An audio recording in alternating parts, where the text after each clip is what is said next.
السلام علیکم ورحمۃ اللہ وبرکاتہ۔ ربی شرح لی صدری ویسر لی امری واحلل عقدۃ من لسانی یفقہوا قولی۔ یا ربی زدنی علما، یا ربی زدنی علما، یا ربی زدنی علما۔ اعوذ باللہ من الشیطان الرجیم، بسم اللہ الرحمن الرحیم۔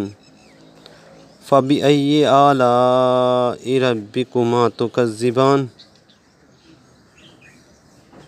رسول اللہ صلی اللہ علیہ وآلہ وسلم نے فرمایا کہ اللہ سبحانہ و تعالیٰ کا ارشاد ہے، میں دوسرے شرکاء کے مقابلے میں شرک سے زیادہ بے نیاز ہوں۔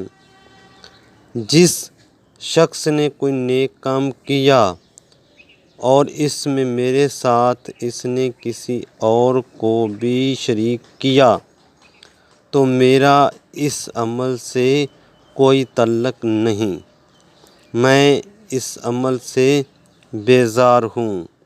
وہ عمل تو اس دوسرے کا حصہ ہے جسے میرے ساتھ اس نے شریک کیا۔ جن برادران اسلام کو نیکی کی توفیق ملی ہے، انہیں اور دین کا کام کرنے والوں کو خصوصیت کے ساتھ سوچنا چاہیے کہ اس حدیث مبارکہ میں کیا بات کہی گئی ہے۔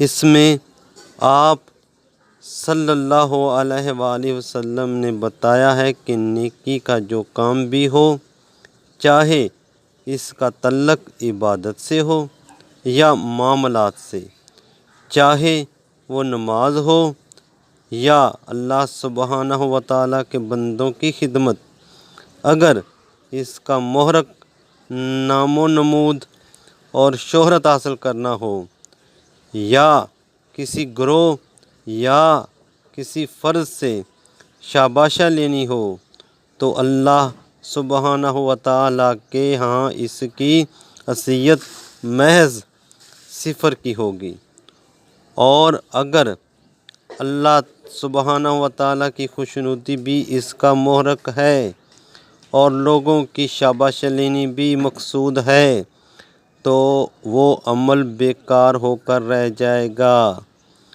اور اگر ابتدا میں تو اللہ سبحانہ و تعالیٰ کی خوشنودی نے عمل پر ابھارا، مگر بعد میں دوسروں کی خوشنودی نے اس کی جگہ لے لی تو یہ عمل بھی بیکار ہو جائے گا۔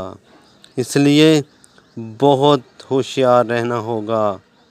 شیطان کے حملہ آور ہونے کے ہزار دروازے ہیں، ایسے نہ دکھائی دینے والے دشمن کے حملوں سے بچنے کی ایک ہی تدبیر ہے، اور وہ ہے اللہ سبحانہ و تعالیٰ کے سامنے گر گڑانا، اس سے اپنی بے بسی بیان کرنا اور اس سے مدد طلب کرنا۔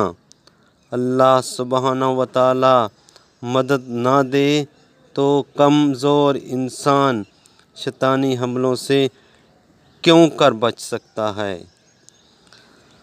اللہ پاک عمل کی توفیق عطا فرمائے۔ وما علینا الا البلاغ المبین۔